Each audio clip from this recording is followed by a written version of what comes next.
Time to talk about just how detailed we can get with these parameters. And this is a parameter that I wrote. I was thinking about my daughter the other day. She's already graduated from college, but I was thinking about all those essays she had to write. And I was like, I wonder what it would have been like for her had she had artificial intelligence at the time.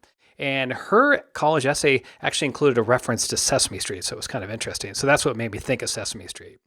So I'm going to read this essay question here, then we'll stick it into ChatGPT, or if you want to, some other AI system, and see what kind of response you would get. Here we go.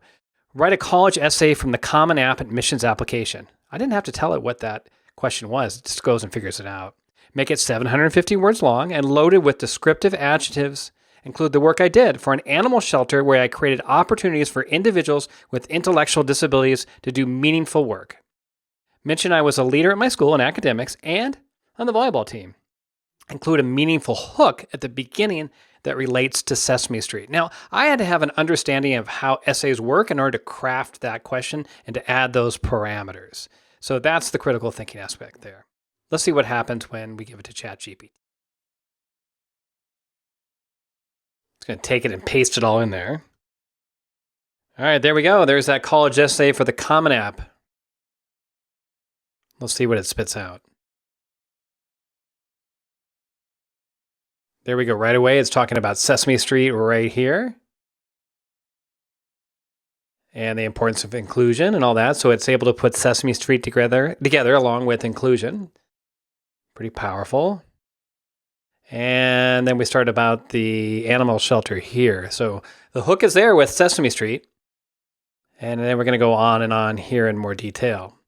Now, at the end of this essay, it may not be like the best essay or the correct or the proper essay or whatever, but it gives you an idea, a sense of what a well-structured essay looks like.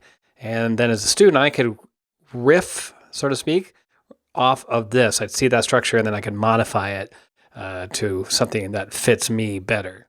I don't know if this is the right or wrong thing to do, but just letting you know that this is what is possible.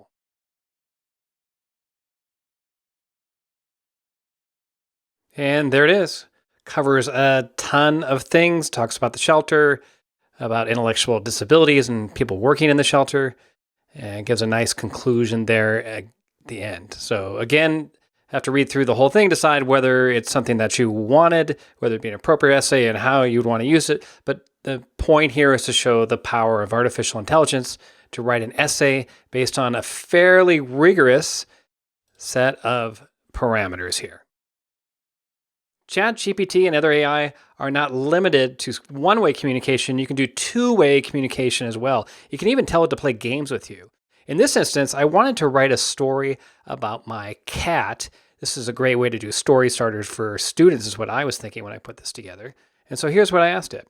Ask me 3 questions about my cat. After I answer the 3 questions, write a funny story. Make sure it is about 250 words. As a teacher, I could be like, I want to have a quick story to read to my students about my cat, and I could do this, and wham, I'd have a story ready to read. I wouldn't have to write it myself, and I could get a lot more of those things done quickly for the benefit of my students. Let's give it a try. So I'm going to paste that question in here and hit enter. 3 questions about my cat. Let's see if it asks those questions. Sure, please answer these 3 questions. Name, breed of your cat, and the most playful thing your cat has ever done. Now, oops, it's writing the story. It doesn't even give me a chance to answer the question. So this is where AI can be a little clueless, and you have to maybe be more specific. Now, if I was to do this a month from now, maybe this wouldn't be a problem, but I'm going to do it again. So I'll hit stop generating. And this time I'm going to add a period here and see if that helps. If it doesn't help, then I'm going to tell it, look, don't write the story until I've answered the questions. So let's see. All right, that's it. That looks good. Oh, nope, it's starting to do it again. So let's try one more time. And put a period ahead. Do not write the story until I answer the questions. All right, here we go. To stop that story first and go.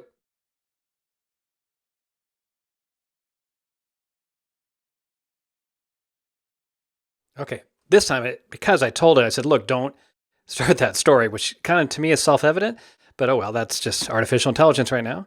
It asked me these questions. Now, if I hadn't, let's say I'm doing this as a student and I want like 10 questions. Well, it's hard to answer all 10 questions at the same time. So I'm going to tell it to ask me one at a time. I could probably handle 3, but if I get to 4 or 5 or 10 questions, I don't want to answer them all at once. I want to answer them one at a time. So my cat's name is Sammy. It should ask me the next question now. Great. What breed is it? I'm going to say Siamese.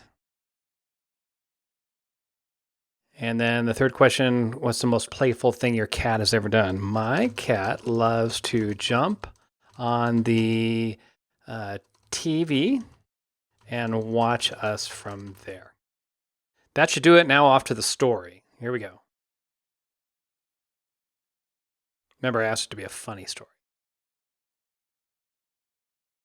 Now, after this is done writing, again, I could change it. I could say, make it shorter or longer, include certain words if I wanted. Now, make it rhyme, whatever I wanted to do. I can keep modifying it as I go.